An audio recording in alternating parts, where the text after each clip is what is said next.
Hey everyone, and welcome back, and thank you for tuning in again live today. It is Monday, November 25th. It is noon, and thank you for watching the Skill Building Monday Drawing Group here live on the Reinventing the Tattoo Network.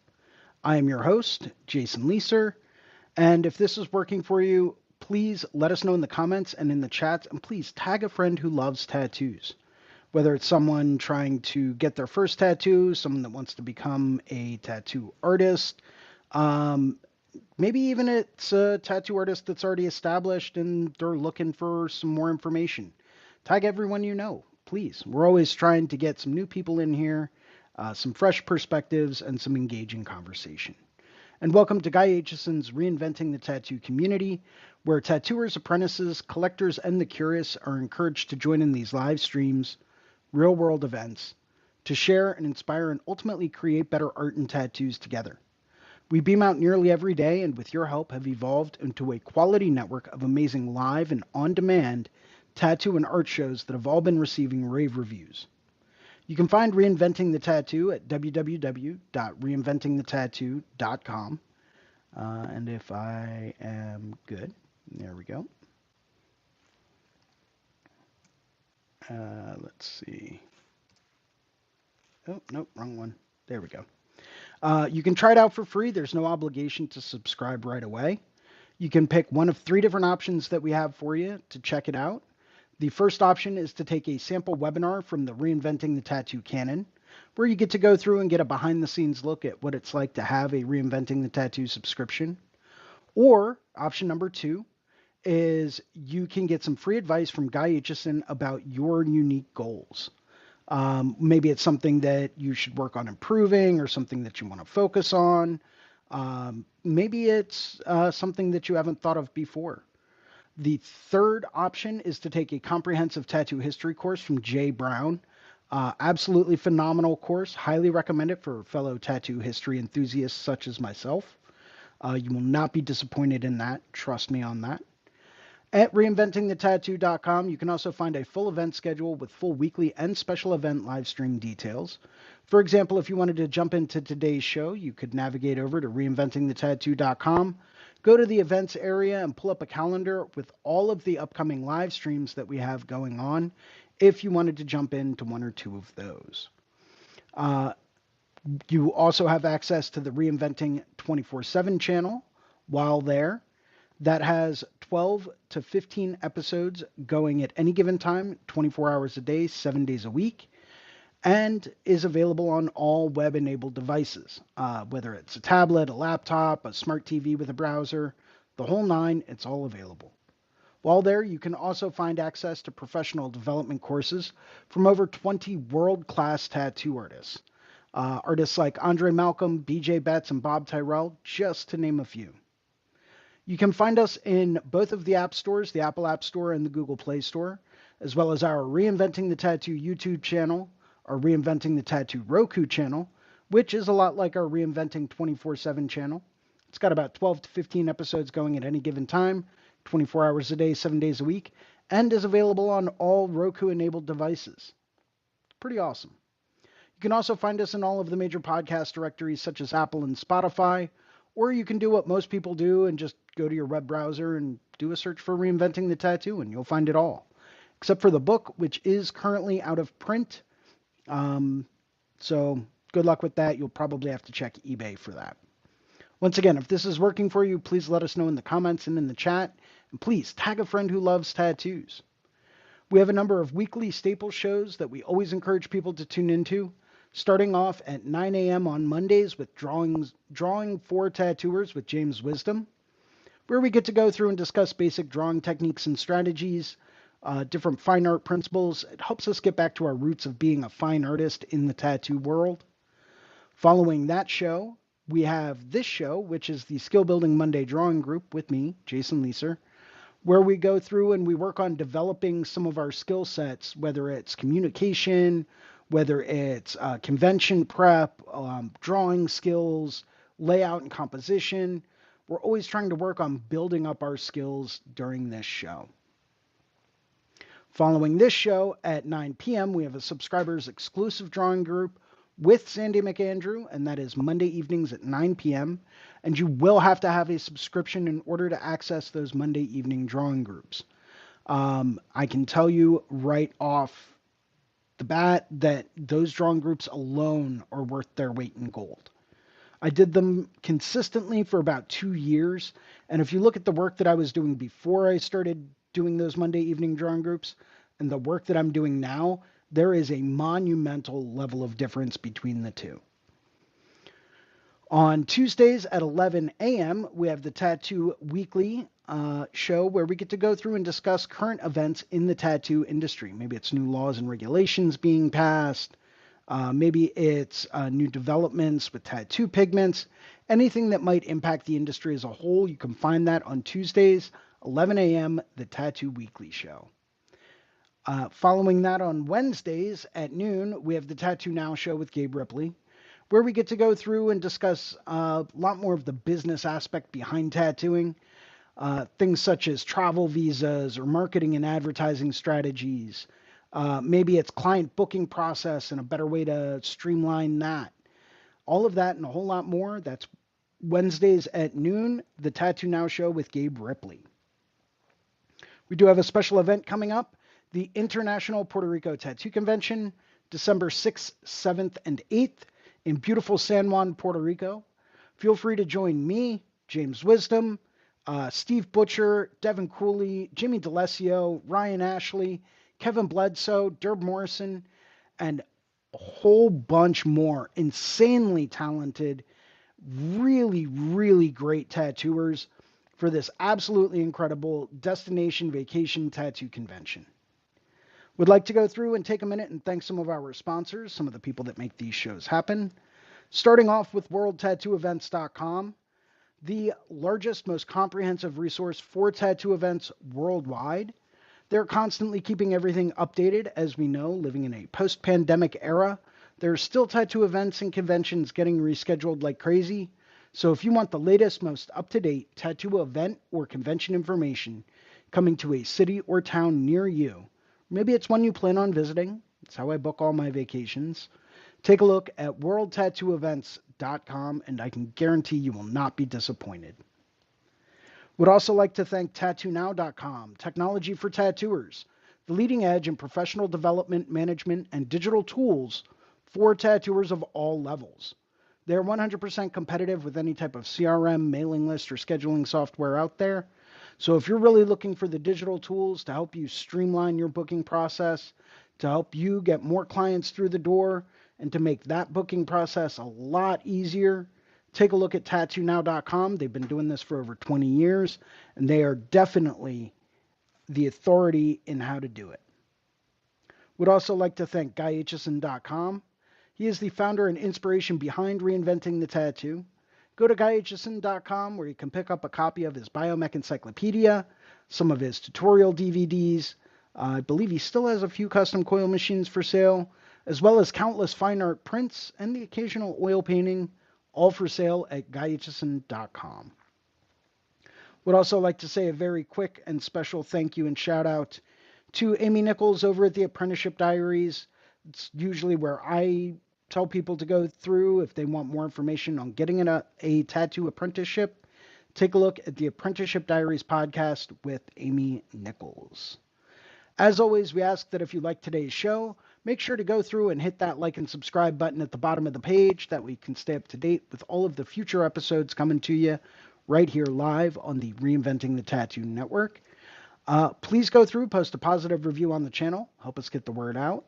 If you would like to host a Reinventing the Tattoo event, or become a sponsor of our community, or if you're looking for a fine art or a tattoo critique, you can always email management at reinventingthetattoo.com.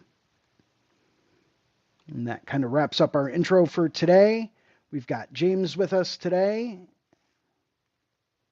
What's up, James? Don't know if you're there or not. Looks like you're still What's up, muted. Jason? There you are. I think I'm here. Oh, over here. Hold on. There we go. Yo.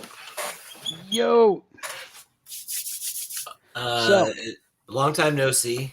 I know, right? It's been what, We're like a just whole uh, hour? just hanging out. Yeah. So I did want to go over some convention prep today. This is part two of convention prep. Um, just some things that I've picked up on the road. I've worked at quite a few tattoo conventions over quite a few years, and these are just little things that I know have helped me out. Things, lessons I've learned. Maybe they'll help you. Maybe they won't. Who knows? But I did want to go over pre-drawn designs. If you have designs that you've drawn up that you really want to tattoo, bring them with you. Um, do not, do not bring super huge designs with you. Don't bring like full sleeves or leg sleeves or full side pieces. Unless someone reaches out to you in advance and tells you that they want to book something like that with you, do yourself a favor, just don't bring it. Um, for the amount of time that you're going to spend working on something like that at a convention, it's going to be a nightmare. I've been there, I've done that, and it's not going to go over well. I always try to tell people the biggest pre-drawn design you should probably bring with you is an 8.5 by 11 piece of letter paper, and even that's pushing it. Because if someone sees it and they really like it and they want to get it done, but it's halfway through Saturday and you already have Sunday booked, well, they're kind of SOL, right? Because it's going to take you quite a few hours to execute that from start to finish. Um, so I always say, try not to go any smaller than like 2 inches by 2 inches, um, or, slightly bigger than a golf ball. Uh, I usually like to bring baseball and softball size designs. They're quick. They only take a couple hours to bang out if you want to do them start to finish. And when I say a few hours, something like that in a studio, like a home studio, yeah, you could probably knock it out in an hour and a half, maybe two. But when you're traveling for a convention, setup time needs to be included, breakdown time needs to be included, finding all your supplies needs to be included, getting everything done and having time to run the stencil needs to be included. So there's a lot of other things that you need to factor in when you're doing these designs at a tattoo convention. I don't typically bring anything bigger than like a softball, maybe a little bit bigger, but that's about it. And as time goes on and time wears down through the convention, I actually start removing those bigger designs from the table because I know I'm not going to have time to execute them. You know, if you're fully booked up and you've got a full weekend booked with appointments, don't even bother putting out pre-drawn designs because no one's going to be able to get them anyway. So what's the sense, right? No, I Um, I like that very much, and it's very practical. yeah, And having some convention experience, it's true. It's an open market. yeah, Generally, that's the convention scene. There's many booths with many offerings, and so yes, how do you differentiate yourself? And likely, unless you are booked, then it is a spur of the moment, decision. So correct. again, put out your that's what I'm going to do. I'm going to try to, I'm going to put out the work that I like, and again, it would be appropriate for the occasion. If you Limited can, limited time frame, and then and again, it's convention too. It doesn't mean that it doesn't mean you do bad work. It means you right, do like it's slightly smaller scale, or you're starting something. right. I definitely you see that at conventions. You start larger projects that you're gonna get back to next time. So If you're gonna bring like sketches with you, even if they're not like fully rendered designs, if you're gonna bring sketches with you, one little trick that I found that really, really helps is print them out. Take your monochromatic sketch, but print it out in a color. Catch people's eye, right? If you print it out in like black and gray, it's going to kind of fade in and it's not really going to pop into people's eye. If you bring it, but it's done in like all red values or blues or greens, it's a lot more likely that it's going to catch someone's eye. And that's ideally what you want to do. It's a strategy to go through and get people to come over to your booth where you then have the chance to sell them on getting tattooed by you because you're only there for a limited time, right? So you need to make that sale. In order to make that sale, you need to catch people's eye.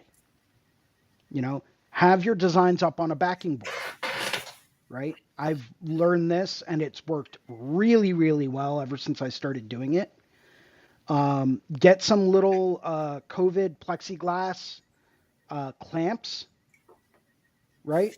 And you can use that as a backing board. Grab some cheap mat board off of Amazon, use that as your backing board, and then tape all of your designs to that. That way, it's going to be more at eye level to people walking through the show. Plus, if your designs are printed out in color, it's going to snag their attention more than if they were just in black and gray. And now you've got people like, oh, what's this green thing over here? Oh, let me take a look. Oh, that's pretty dope. You know?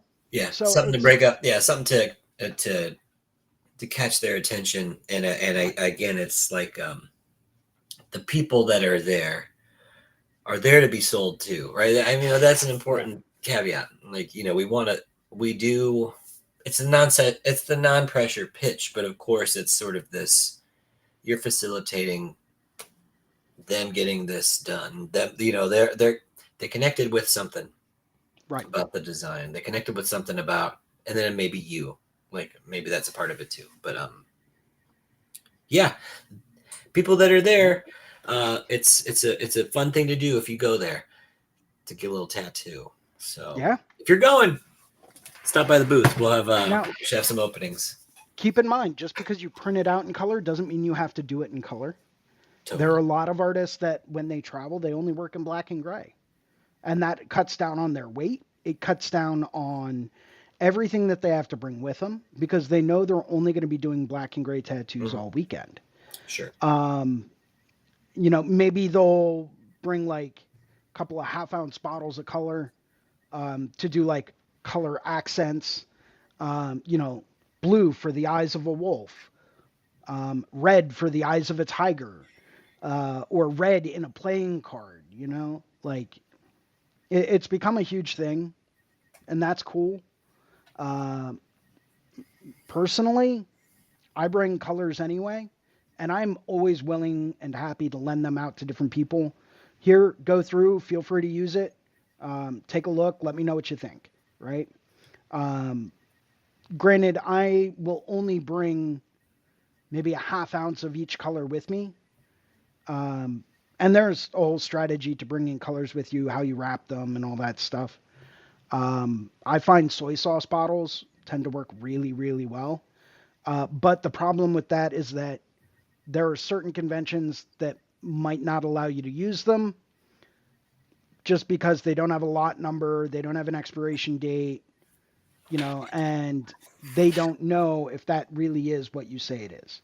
So Yeah. it kind of gets into a gray area.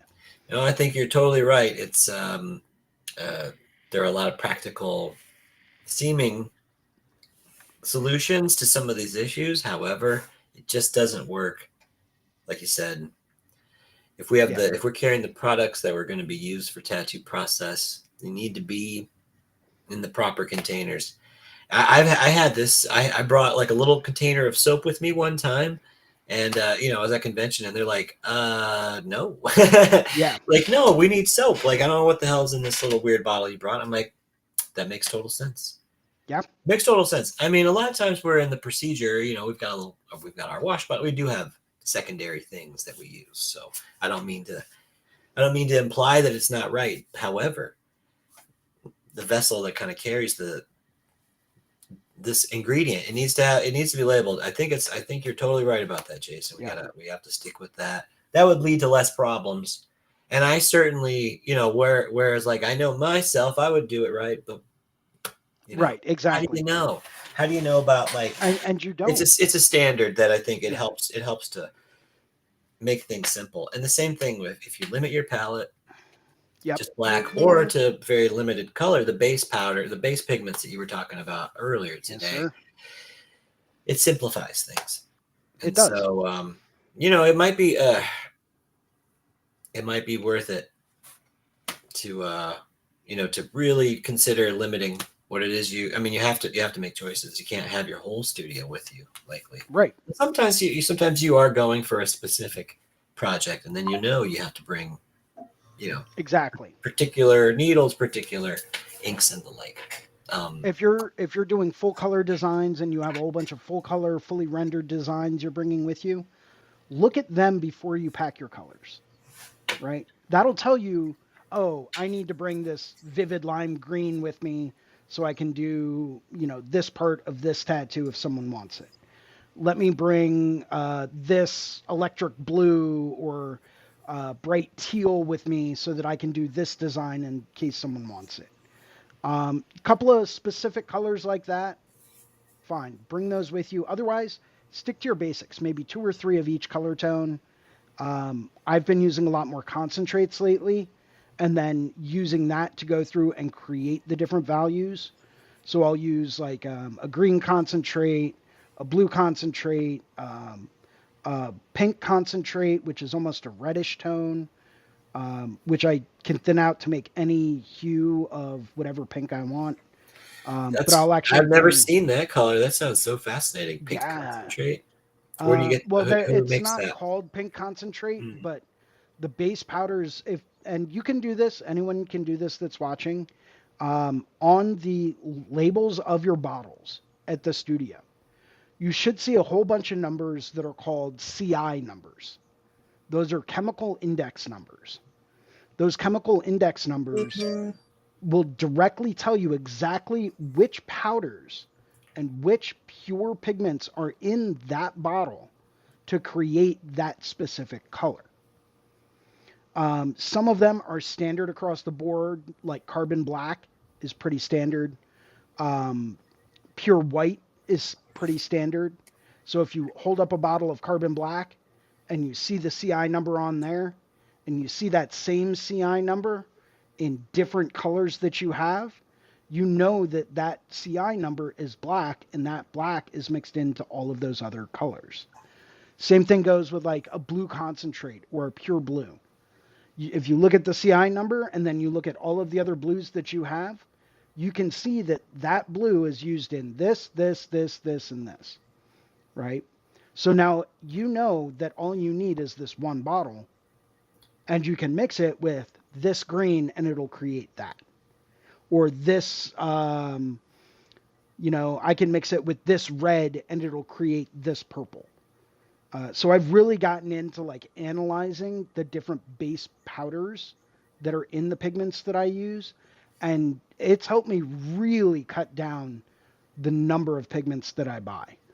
Um, I'm not saying I don't still have more colors on my shelf that I could use in a year, but you know, it's nice to have something that you can just grab real quick and just be like, perfect, here it is. Don't have to mix it. Shake it, pour it, done. But if you're traveling, you have to think about weight, right? Checked baggage has to be below 50 pounds American in order to get onto a plane. Unless you're press, and there are certain airlines where if you have a press pass, you can get over that weight limit without an extra charge. Um, that was a little tip I got from a photographer friend of mine. They don't typically get press passes until they get to the event. So he basically just printed off his own and he's never had a problem. So it's one way you might be able to get overweight with it. Wild. But, I'm not saying circumvent the rules, but it's an option. Well, I wanted to point out there is a lot of value in really getting to know your materials, and so often it's a good idea to take your paint, do like a little swatch test, um, Yep. take your colored pencils, same sort of thing, and again, like you can just sort of see what the colors look like on a particular substrate, right? So a piece of paper or canvas or Yep. whatever. Uh, but then there's all kinds of technique practices that you could do where you really are sort of using them, maybe even together, to sort of figure out how they do work. So I like your approach to sort of thinking about your inks. Um, I guess that is like that's a heavy lift, but I definitely like the idea of getting familiar with your media. I think that's so. I certainly know tattooers that still use inks that they make themselves, and like that's fairly niche, but it's an Yeah. art. I think of it like an artisanal practice that probably an artisanal craft maybe that should be protected. Um, Oh, absolutely. it's not something that I don't see everybody doing it. It's very messy. It's very difficult. There's an art to it, and There so definitely people is. mixing up their own inks. It used to be the way. Yeah. It just used to be the way. So, but now there are big companies that make this ink that we use, and so it'll be interesting to see the landscape. So one thing I have started to notice in my investigation into pigments is that a lot of companies that are out there, a lot of the major brands tend to use some of the exact same CI pigments across the board, right? Uh, and that's why we ran into such an issue out in Europe with phthalo blue and phthalo green, is because there were lots of different companies that were using the same base powder in all of their colors. Um, so you can kind of see that across the board, whether you like this brand over this brand, or, well, I like this brand's canary yellow and not this brand's canary yellow. They might be the same powders, but it might be the actual vehicle or the pigment binder that's actually different between the brands. And that's where you can get a lot of differences. But back to your point about making pigments, making your own pigments, that was a very heavily guarded secret for a very, very long time. And it's still a lot more difficult to figure that out and to talk to people about that process. Unless you know certain people at the higher levels in some of these companies, then you can kind of ask them like, hey, what are you using for a binder? Is it large flake powder? Is it what kind of a dispersion is it? Is it water based or other? Are you mixing anything else into it? Like, unless you know people at that kind of a level that are actually making it, it's still a pretty closely guarded secret. And it's granted, it's only or should only be a couple of very key basic ingredients, but the ratios of those ingredients can vary heavily from brand to brand.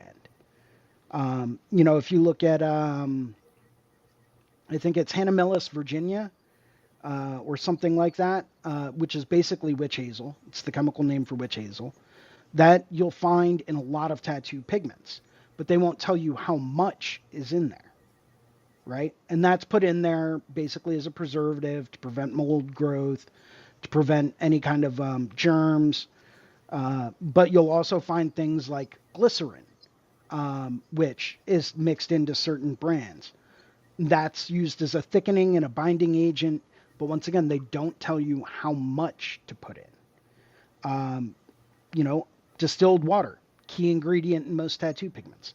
They don't tell you how much they put in.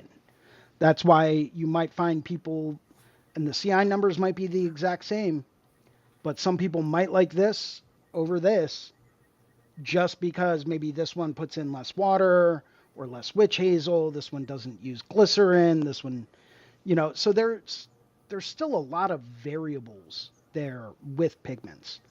The one thing I will say that I do really like is a lot of these commercially available pigments will go through an ethylene oxide, sterilize all of their pigments before they get shipped out.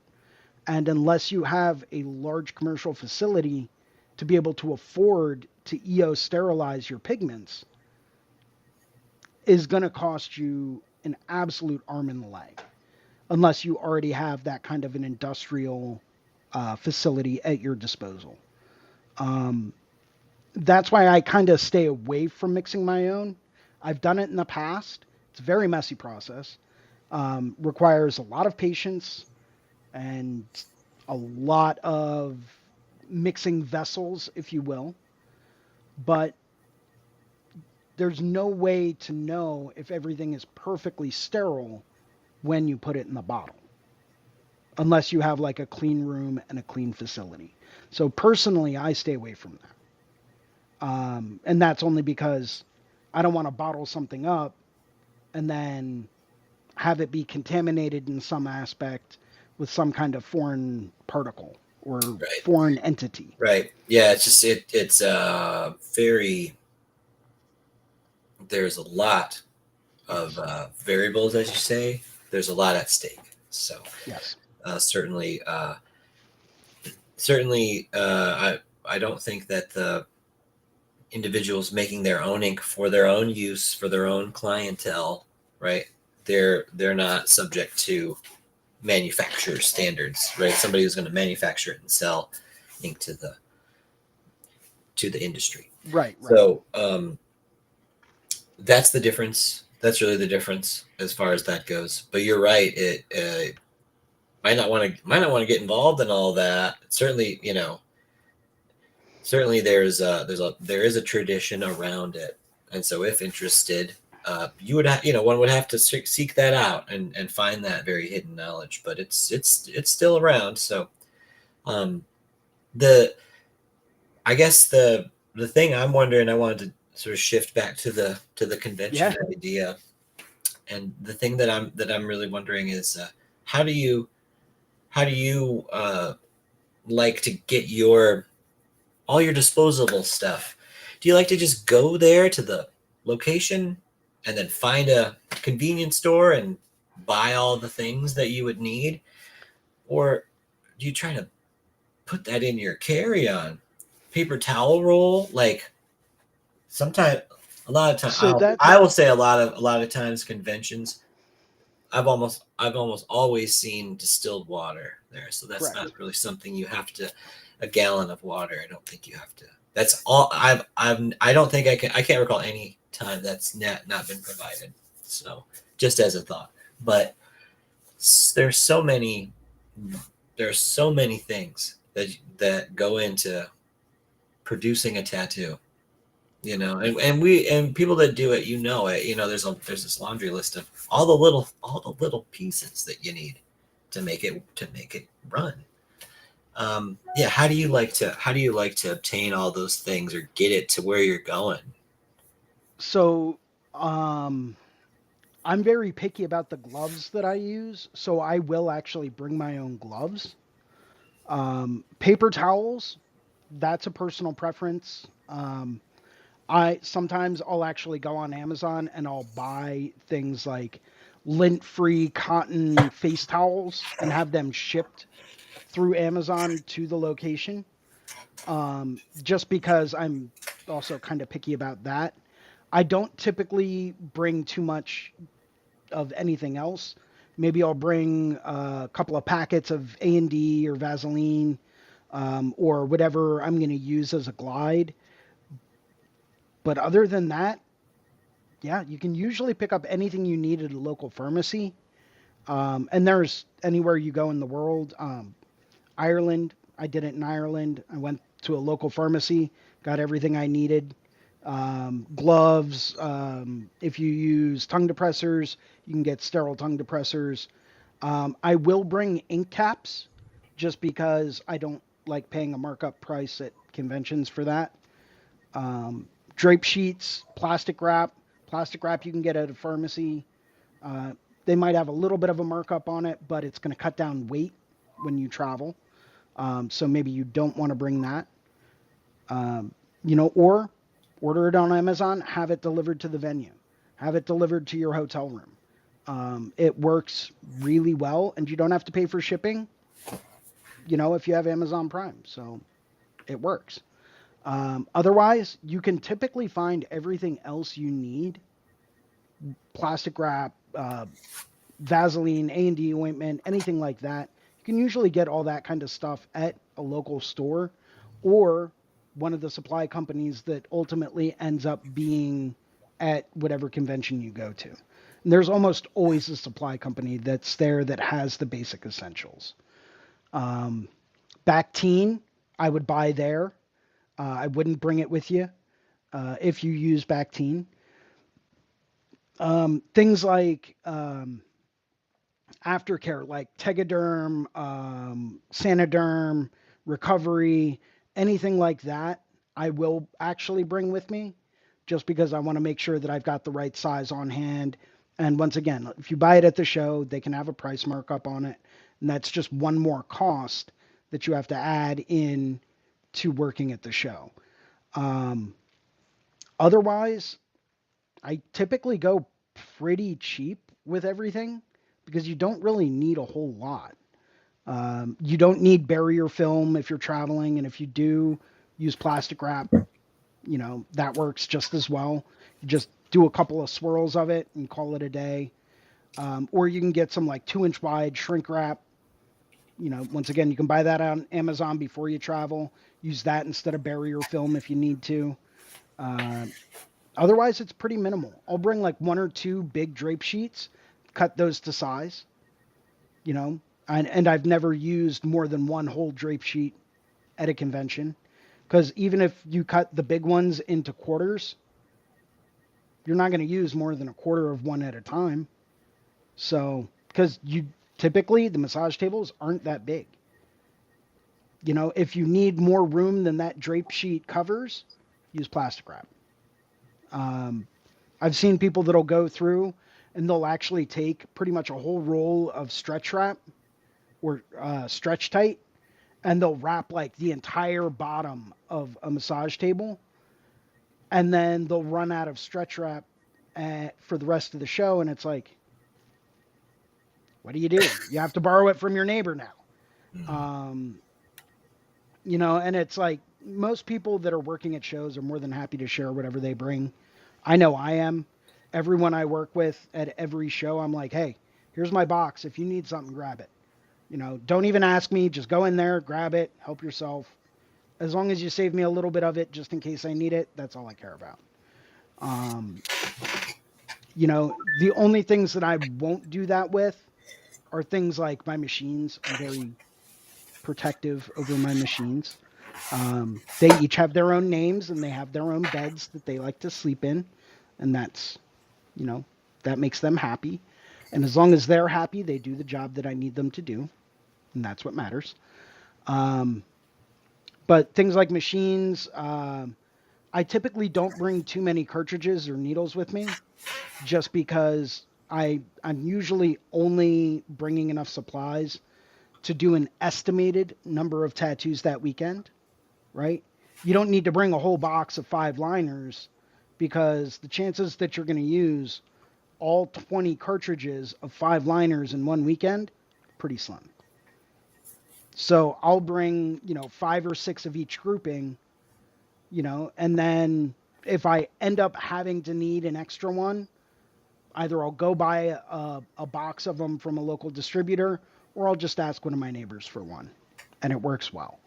Um, most people are willing to share. So if you forget something, don't hesitate to ask your neighbor. Unless they're using needles on bar and you're using cartridges, then you have to find someone that's also using cartridges. Or if you're using needle on bar, maybe you now have to go and find someone else that's using needle on bar, which is kind of hard to find these days. But, it is what it is. I don't know if you probably use these. I don't know if you used them or not, but I have these. Uh, they're tubes. They're disposable tubes with a little plunger, so Yeah. you can hook up a cartridge to to a coil machine. It's brilliant. I mean, it's quite a bit more. I guess it's not any more packed like plastic as a a disposable tube anyway. It's the same amount of stuff. But yeah, it's basically it's the tube and the grip, and then you can just screw in your cartridge just like you would, and then you hook it up right to your coil machine. It is like It's cool. I mean, it's really cool. Hmm. Good way to good way to sort of like be able to use your cartridges with a coil machine. To have that option. Um, The only thing needle about on that, bar. Like needle on bar is. I mean, you know what? I have a bunch. To be honest, I have a lot of needle on bar. Um, I could sterilize them. They could. I'm sure they're not like they are sterilized, but I'm sure they're expired. So, but they could be redone. They could just be, you can steam autoclave those. Much right, more, it's much more like available than the EO gas stuff. I've heard right, all right. kinds of things about that, and itself. So it's a wild, it is a wild time that we're that we're looking at Yeah, in terms of what is it that's going to be again, what will the things look like that we can use. Um, I mean, it's just true. The government will have a lot more say in the things that yes, we're it allowed will. to use. I'm not trying to like fear monger anybody or be doom and gloom. It's just a fact. It's a Yeah, fact. Like, so, you know, there's a, there's a new administration on the way. So there'll be a difference in how like the FDA is run. It's a fact. But also the FDA was going to get involved in regulating tattoos. Just so in case nobody knew, in case you didn't know that FDA is going to they are going to start like regulating the ink and the products you use. they've already passed the law. They're just It's waiting already a for thing. That's already implementation. happening. But then you know how the how that office or how that bureau like functions will be totally subject to then the new leadership. So yeah, I think there is it's gonna be very it'll be really important to stay up to date Yes. with all the new things that are coming your way. And I know If I can if I can do a little plug here, I would like to say if you are interested in staying up to date with all of the new things and all of the new regulations, I would like to recommend that you join the APT. The APT is absolutely fantastic. They have been helping to regulate and set a lot of these standards that we currently have today. It is a nationwide organization for tattoo artists to help us go through and help us lobby with the government so that we can go through and do our jobs effectively and safely. They are fantastic. Highly recommend you join. Take a look. It's the APT. I think we even have a little QR code to join. Yes. So let me see. Yep, right up here, right in, oh, other side. It's right up here. Go ahead and take a look. Feel free to scan that with your mobile device. That is a QR code to join the APT. Highly recommend you do that. It will keep you up to date on all of the new developments and all of the new regulations coming to a city or town near you regarding tattooing.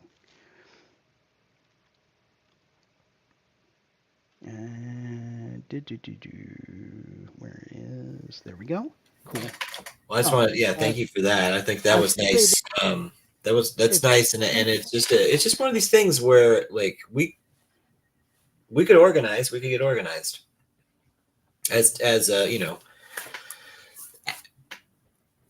trade portion, right? And then there is a larger industry that supports the trade that we have, right? It's like again, like we all practice a craft of tattooing, and then we're in the trade portion of the industry that is the you know again, it's a part of a larger cultural industry as well. So they we are in an ecosystem, as it were. So uh, organize so we can have a voice. We can have a there might be some kind of a seat at the table, if you like that metaphor, in insofar as how the regulations are set. They are going to be set. They correct. will be set. So if you'd like, I did have a question to, for you. yeah, shoot. So you said that you use cartridges with coil machines. You sure can. Sure Okay, can. I've done that in the past, Hmm. and I found that I actually had to tune my coil machines a little bit differently to push past Mm, the resistance of the membrane of the cartridge okay. in order to get an accurate downward force without running my machine at a ridiculously high voltage. Have you noticed any changes that you've had to make with the I machines mean, that you use? nothing really drastic. It like the whatever system I'm using, it works. It works really well. It just seems to Okay. work really well. The plunger fits.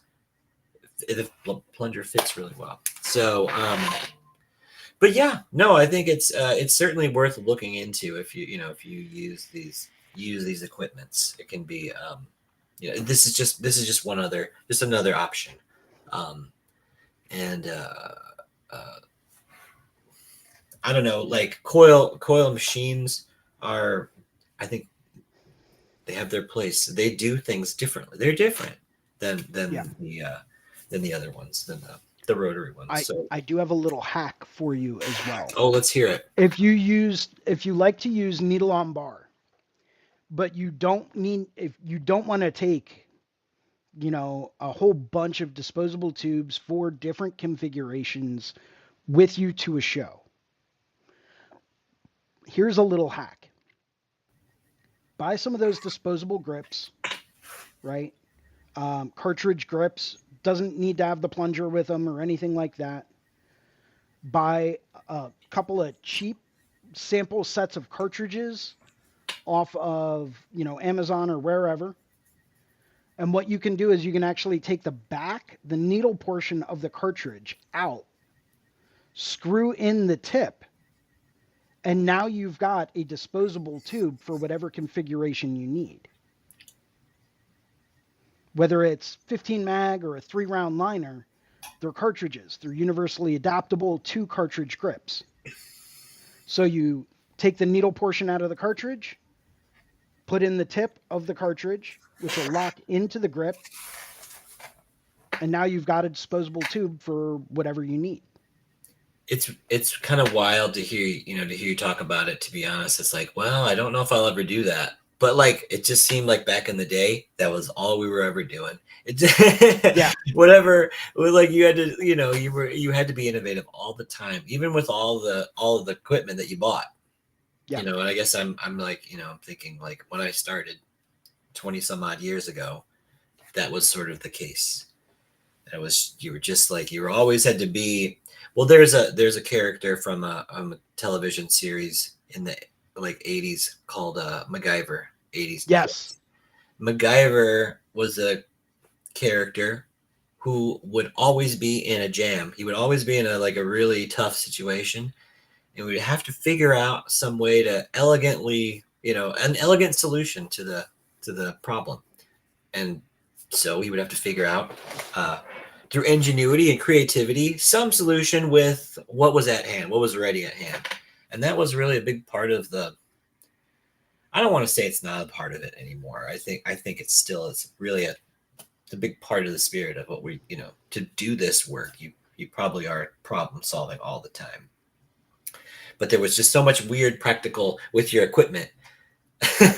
With your equipment, trying to get your equipment when you made your own needles and you cleaned your tubes, right? You could reconfigure your tube so you had a different size grip or a different the tip would be different.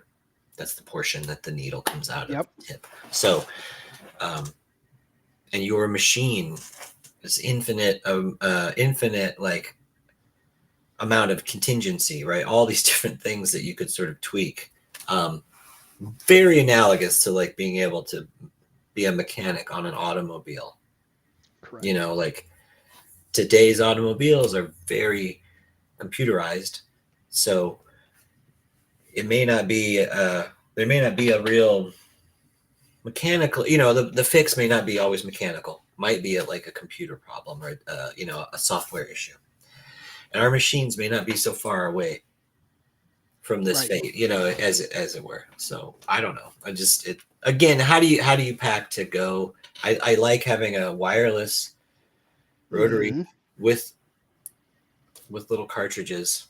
Um, I think that's it. It does make it a lot less bulky and a lot less sort of haul when you're traveling. So that part is certainly an innovation that I enjoy. Absolutely. For me, when I switched over to going wireless, um, it was this revolutionary thing where I was like, so wait, I don't have to pack a whole bunch of disposable tubes with when I go. Like I just maybe just some grips. That's going to cut down. Wow, I can fit so much more stuff in my box. This is awesome. Think about like using all those steel tubes all weekend, and then you got to carry them shits back. They're all dirty and Yep. gross. And you got to try to figure Oh out yeah. how do you carry that back with you. I'm sure everyone had a completely reasonable solution to that, but Yeah.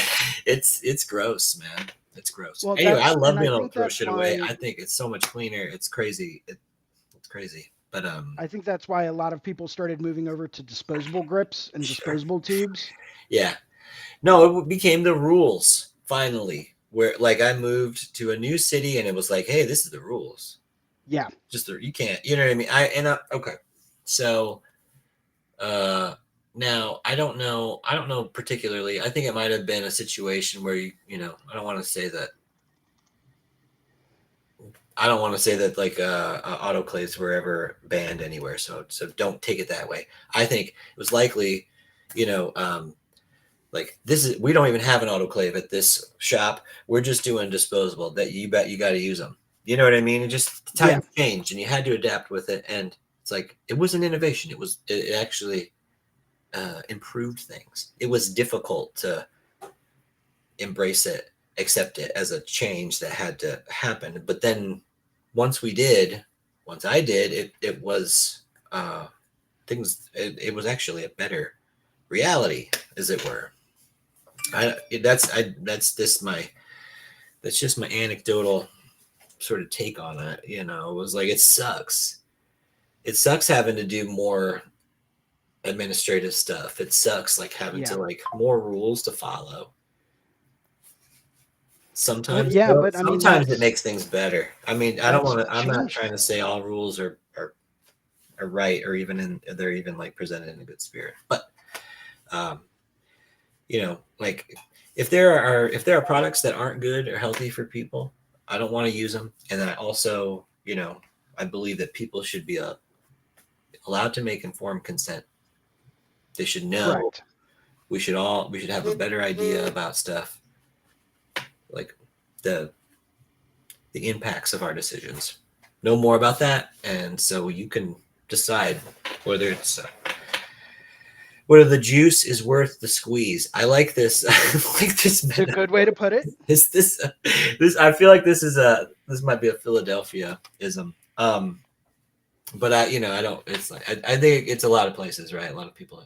It's you know, uh, it really it I think it really translates to like this effort versus the risk versus the reward is what you're talking about. Is this sort of risk, is it worth the reward? And it may not prove to be the case. But well, anyway, Jason, this is an Yes. hour has flown by, and It I am, has indeed. this was a great conversation. I'm feeling more prepared to go to the convention than I did beforehand. Um, it seems like we may have one more of these before we go. We do. We do. Would also like to address one key thing about working at a show that some people will think it's common sense, other people might not. Um, Bring a light, whether it's a headlamp, whether it's a floor lamp. It doesn't matter whether it's a clamp on lamp that you clamp on to the top rung of the booth you're at. Bring a light Bring it. because you're going to need it. No Yeah. matter how bright a tattoo convention hall is, It's not going to be bright enough to see everything that you're doing. And a lot of them are directly overhead, and that's going to cast a shadow. So if you're there and you're stretching and you're trying to pull a line and you're creating a little bit of a shadow, Oh you're not going yeah. to be able to tell where you're going. Oh, it's So terrible. bring a light. It's terrible. It's going Yeah. to save you headache. It's going to save you a lot of problems in the Yeah. long run. Bring a light with you, please. It really, really helps. Um, and it can be something simple. It can be super cheap, you know, but bring one with you. Trust me, you'll need it. You don't have to spend $400 on a brand new, light or a brand new Loom Cube or Although Glamcore that would or be anything like nice. that. Those But Lou, those this is not a paid subscription, it's not a paid yeah, sponsorship, but those things are nice, bro. Have you ever seen those things? yes, yes, I Man, have. this double light, it's like, and it folds up into the bag. It's so little. Mm-hmm. And it just is Well, such a same thing with substantial light. Glamcore. I can't believe it. I really want one. I really want one. It is that some of the yeah again some of the equipment these days it's just amazing. Um, but yeah, I'm I can't express enough gratitude, so much gratitude to you, Jason, for your show, and then of Thank you. course, like you have a lot of experience going to tattoo conventions, and so I think it's very generous for you to share it with me and with everybody else here. So again, thank you so much. I gotta I gotta run. I got a tattoo. I gotta go. I Yep. gotta go tattoo. I'm not too far behind you, man. I'm probably going to go through. Tell us how we can get in touch with you. Well, you can find me on the internet, Tattooing Wisdom. My website, tattooingwisdom.com. And of course, you can find us on tattoos.social because that's where we're at. We're Yes. In fact, I got it. for I got people it. that are out there that want to join us, Tattoos.social. Tattoos.social. yay. Yeah, it is. There's a QR code. You can scan it right there using your mobile device. That will take you straight to the page where you can join tattoos.social. It's like Um, it's like a social media platform. It's it so much really like one. is. It's just like one, but it's you know what? There's no bullshit on here yet. You know what I Yeah, mean? there's no, I it's, hope it stays cool. But it's like, but it's just it looks just like so it feels like social media. Anyway, there's a lot of stuff going on, and I think it might be really cool. But yeah, but we're on here, and so I think